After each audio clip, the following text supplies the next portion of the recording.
போர் தொழில் அப்படின்னு ஒரு மாஸ்டர் பீஸ் சைக்கோ த்ரில்லர் படத்தை எடுத்த டைரக்டர் கூட தனுஷ் ஜாயின் பண்ண போறாரு அப்படின்றப்பயே ஒரு பெரிய ஹைப் இருந்துச்சு. தனுஷ் என்ன மாதிரி ஒரு கேரக்டர் ப்ளே பண்ண போறாரு, இந்த டைரக்டர் என்ன மாதிரி ஒரு படம் எடுக்க போறாரு அப்படின்னு சொல்லிட்டு ஒரு வாரத்துக்கு முன்னாடி தனுஷ் படம் பார்த்துட்டு யூ ஜீனியஸ் அட் விக்னேஷ் ராஜா அப்படின்னு ஒரு ட்வீட் போட்டிருந்தாரு. அது ரொம்ப ஸ்பெஷல். ஏன்னா தனுஷ் இந்த மாதிரி எந்த படத்துக்குமே அதிகமாக ட்வீட் பண்ணதில்லை. ஸோ தனுஷே ட்வீட் பண்ணியிருக்காருன்னா படத்தில் என்ன இருக்கு அப்படின்ற எக்ஸ்பெக்டேஷன் எல்லாருக்குமே அதிகமாக இருந்துச்சு. அந்த எக்ஸ்பெக்டேஷன் எல்லாம் இந்த படம் ஃபுல்ஃபில் பண்ணியிருக்கா. ஒரு ஜீனியஸ் கையிலிருந்து ஜீனியஸ் என்ற வார்த்தையை வாங்கின அளவுக்கு இந்த படத்துல என்ன இருக்கு அப்படின்றத ரிவ்யூல பார்ப்போம். வணக்கம் சினி ஃபைல்ஸ், நான் உங்க பான் ஃபார் சினிமா. இன்னைக்கு நம்ம பார்க்க போற படத்தோட ரிவ்யூ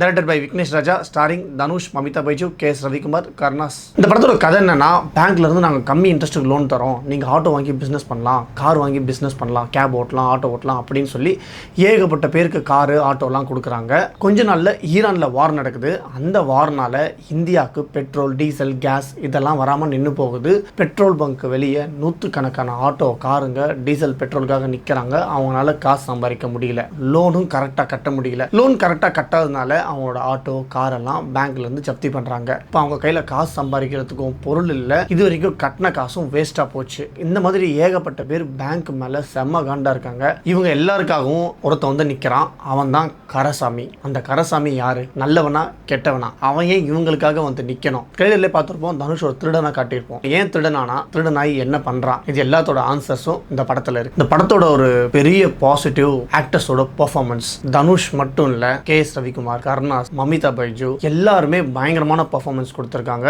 அதுல எக்ஸ்ட்ராடினரியா பண்ணியிருக்கிறது தனுஷும் கேஎஸ் ரவிக்குமாரும். இந்த படத்தில் தனுஷ் பண்ணியிருக்கிற கேரக்டர் தனுஷோட ஒரு ஸ்ட்ராங் ஜோன்லேயே சொல்லலாம். தனுஷை தவிர இந்த மாதிரி கேரக்டர் யாரும் பண்ணவே முடியாது அப்படின்னு நம்ம ஏகப்பட்ட படத்துக்கு சொல்லியிருப்போம். அதே தான் இந்த படத்துக்கும் சொல்லணும். ஏன்னா இந்த படத்தில் எந்த அளவுக்கு காமா ஒரு ஹீரோ பெர்ஃபார்ம் பண்ண முடியும், அதை சூப்பராக பண்ணியிருக்காரு. அவருக்கான பெரிய மாஸ் மொமெண்ட்ஸ் இல்லைனாலும் அவர் நமக்கு பெரிய மாஸ் ஹீரோவாகவே தெரிகிறாரு. டைலாக்ஸ் எல்லாம் பெருசாக இல்லாமல், பஞ்ச் டைலாக்ஸ் இல்லாமல் அவரோட கண்ணில் நம்மளோட ஆக்டிங்கை சூப்பராக பார்க்க முடியுது. இந்த படத்தில் நமக்கு தனுஷை பார்க்குறப்ப ஒரு கொஷின் வந்துகிட்டே இருக்கும், அவன் நல்லவனா கெட்டவனா, நல்லவனா கெட்டவனா அப்படின்றது. அவருக்கே அவர் மேலே அந்த கொஷின் இருக்கும், நான் நல்லவனா கெட்டவனா அப்படின்னு சொல்லிட்டு.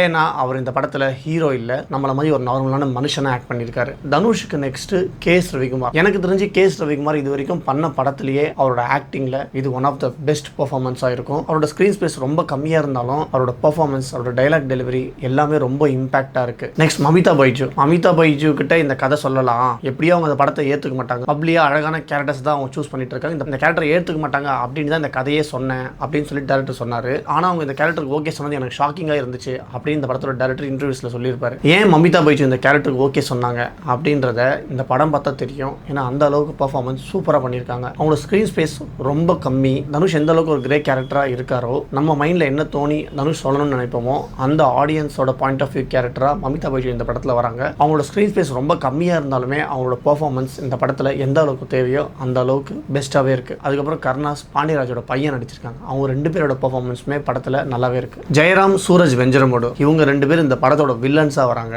ஜெயராமோட ஆக்டிங் இந்த படத்தில் ரொம்ப சூப்பராக இருந்துச்சு. அவரோட பெர்ஃபார்மன்ஸ் நம்ம இதுக்கு முன்னாடி பார்த்ததை விட இந்த படத்தில் பயங்கரமாக இருந்துச்சு. பயங்கரமான வில்லனிசம் பண்ணியிருக்காரு. சூரஜ் வெஞ்சரமோடு வில்லனிசம் பண்ணுறாரு, ஆனால் அதை காமெடியாக பண்ணியிருக்காரு. அது நமக்கு பயங்கரமாக ஃபீல் ஆயிருக்கு. எங்கெல்லாம் படம் கொஞ்சம் கொஞ்சம் லோ ஆகுதோ அந்த டைமில் சூரஜோட ஆக்டிங்கோ ஜெயராஜோட ஆக்டிங்கோ நமக்கு சின்ன சின்ன சிரிப்பு வர வச்சு படத்தை எங்கேஜிங்காக கொண்டு போகுது. இந்த படத்தோட ப்ரொடக்ஷன் டிசைன் ரொம்ப சூப்பராக இருந்துச்சு. ஏன்னா படம் வந்துட்டு 90s நடக்கிற டைம். அந்த டைமில் இருக்கிறதுக்கான செட்ஸ் டிசைன் எல்லாமே ரொம்ப சூப்பராக இருந்துச்சு. டேரக்டர் இன்டர்வியூஸ்லாம் வந்துட்டு எனக்கு வந்துட்டு படத்தில் செட்டை பார்க்கும்போது அது செட்டாகவே தெரியக்கூடாது, அது ஒரு ரியலிஸ்டிக்காக இருக்கணும் அப்படின்றத நிறைய இடத்துல சொல்லியிருந்தாரு. அவர் சொன்னதை பார்த்துட்டு கூட நமக்கு அது செட்டாக தெரியுதா அப்படின்னு சொல்லி ஃபீல் பண்ணி பார்த்தா கூட அது செட்டாக ஃபீல் ஆகவே இல்லை. ஏன்னா அந்த அளவுக்கு ரியலிஸ்டிக்காக இருந்துச்சு. அந்த அளவுக்கு அவங்க ரியலிஸ்டிக்காக அவங்க பண்ண ஒர்க்ஸு, செட்டுக்குள்ள மரங்களை வச்சது, அது எல்லாமே ரொம்ப ரியலிஸ்டிக்காக இருந்துச்சு.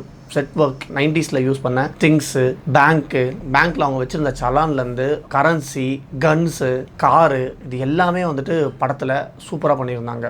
Second cinematography. தேனி ஈஸ்வரோட சினிமாட்டோகிராஃபின்னா நம்ம சொல்லவே தேவையில்லை. அவருக்குமே இந்த மாதிரி ஒரு கதை, இந்த மாதிரி ஒரு படம் ஒன் ஆஃப் த பெஸ்ட் ஜோன்னே சொல்லலாம். அந்த ஜோனில் அவர் இந்த படத்தை சூப்பராகவே பண்ணியிருக்காரு. படத்தோட கலரு, படத்தோட சினிமாட்டோகிராஃபி நம்ம பார்க்குறப்போ 1990s இப்போ இருக்கிற டெக்னாலஜியை வச்சு ஒரு படம் எடுத்திருந்தா எப்படி இருக்குமோ அப்படி தான் இருந்துச்சு. Music GV Prakash, background music and songs படத்தில் சூப்பராகவே இருந்துச்சு. ஃபைனலாக director and writers. First writer Alfred Prakash, Vignesh Raja. ஏன்னா படத்தில் பேர் வரும்போதே விக்னேஷ் ராஜா ஆல்ஃபிரட் பிரகாஷ் வரல, ஆல்ஃபிரட் பிரகாஷோட பேர் தான் ஃபர்ஸ்ட் வருது. ஏன்னா அந்த அளவுக்கு இந்த மாதிரி ஒரு படத்துக்கு ரைட்டிங் ரொம்ப ரொம்ப ரொம்ப ரொம்ப இம்பார்ட்டன்ட். ஒவ்வொரு ஹீஸ்ட் சீனுமே இந்த படத்தில் ரொம்ப என்கேஜிங்காக இருந்துச்சு. நம்ம நிறைய ஹாலிவுட் மூவிஸ் இல்லை சீரீஸ்லாம் பார்க்குறப்போ இந்த மாதிரி ஹீஸ்ட் சீன்ஸ்லாம் நம்ம படத்தில் எப்படி வரும் அப்படின்னு நம்ம யோசிச்சுக்கிட்டே இருப்போம். ஏன்னா ஹீஸ்ட் சீன்ஸ்னு போனாலே ஹீரோயிக்கா மாஸாக போயிடுவாங்க. ஆனால் இந்த படத்தில் எந்த அளவுக்கு ரியாலிட்டியாக காட்ட முடியுமோ அந்த அளவுக்கு ரியாலிட்டியாக ஒரு கிராமத்தில் இருக்கிற ஆள் எந்த அளவுக்கு திங்க் பண்ணுவோம் அந்த அளவுக்கு திங்க் பண்ணி அதுக்கான ரைட்டிங். அப்புறம் 1990s நடந்த ஒரு கல்ஃப் வார் இந்தியாவில் தமிழ்நாட்டில் இருக்கிற ஒரு கிராமத்தில் இருக்கிற ஒருத்தனுக்கு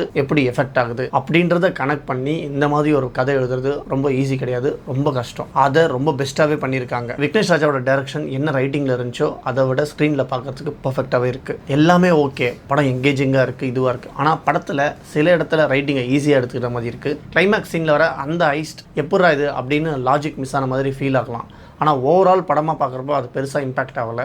சில இடத்துல மட்டும் அந்த லாஜிக் மிஸ் ஆகிறத கம்மி பண்ணியிருந்தா இது ஒரு பெஸ்ட் மூவியாகவே இருந்திருக்கும். கேரளா மூவிஸ் இல்லை ஹாலிவுட் கொரியன் மூவிஸ்லாம் பார்த்துட்டு இந்த மாதிரி படம்லாம் தமிழில் வரவே மாட்டேங்குது அப்படின்னு கமெண்ட் பண்ணிட்டு இருக்கவங்களாம் இருந்தீங்கன்னா தயவு செஞ்சு இந்த படத்தை போய் தியேட்டரில் பாருங்கள். ஏன்னா இந்த மாதிரி படத்துக்கு சப்போர்ட் பண்ணால் தான் இந்த மாதிரி படங்கள் இன்னும் அதிகமாக வரதுக்கான சான்சஸ் இருக்கும். ஏன்னா ஒரு ஹீரோயிக் மூமெண்ட்ஸ் எதுவுமே இல்லாமல் இந்த மாதிரி ஒரு கேரக்டரை ப்ளே பண்ணுறத நம்ம சப்போர்ட் பண்ணால் தான் இந்த மாதிரி படங்கள் அதிகமாக வரதுக்கான சான்சஸ் அதிகமாகும். புஷ்பா KGF மாதிரி என்டர்டெயின்மெண்ட் ஆகிற படம் தான் வேணும் அப்படின்னு நீங்கள் நினச்சிங்கன்னா இந்த படம் உங்களுக்கு செட் ஆகாது. படம் பார்த்துட்டிங்கன்னா உங்களுக்கு படம் எப்படி இருந்துச்சு, இந்த ரிவ்யூ உங்களுக்கு செட் ஆச்சா அப்படின்றத கமெண்ட் பண்ணுங்கள். படம் பார்க்கலன்னா பார்த்துட்டு வந்து எப்படி இருக்குன்னு சொல்லுங்கள். மூவி ரிவ்யூஸ் மட்டும் இல்லாமல் film discussions, movie recommendations videos எல்லாம் சேனல்ஸில் வீடியோஸ் வந்துட்டு இருக்கு. அதெல்லாம் மிஸ் பண்ணாமல் பார்க்கணும்னா சேனலை சப்ஸ்கிரைப் பண்ணிக்கோங்க. Until then, signing off from Born for Cinema.